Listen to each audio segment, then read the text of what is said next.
Hello guys! Welcome back to my channel. So ngayon magluluto tayo ng nilagang baboy. At yung baboy ay pinapakuluan ko na guys. Ayan na siya. At ito yung ating mga ricado. Meron tayo ditong cabbage and potatoes. At ito yung ating onion, siling panigang at mayroon tayong cubes at meron tayong pamintang buo.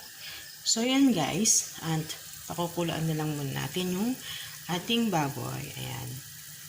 After half hour natin pinapakulo yung ating karne kasi medyo matigas siya. Lalagay na natin yung ating sibuyas. At ilagay na rin natin yung ating pamintang buo.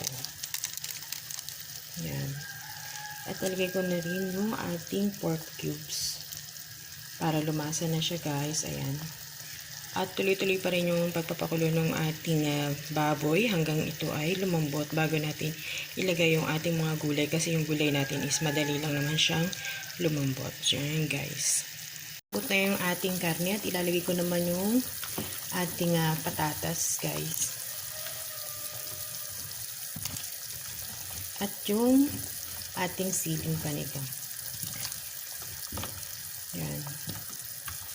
At susunod dito guys, ilalagay na lang natin yung natitirang ating repolyo kasi malambot naman yung repolyo. So palalambutin muna natin ito ng konti.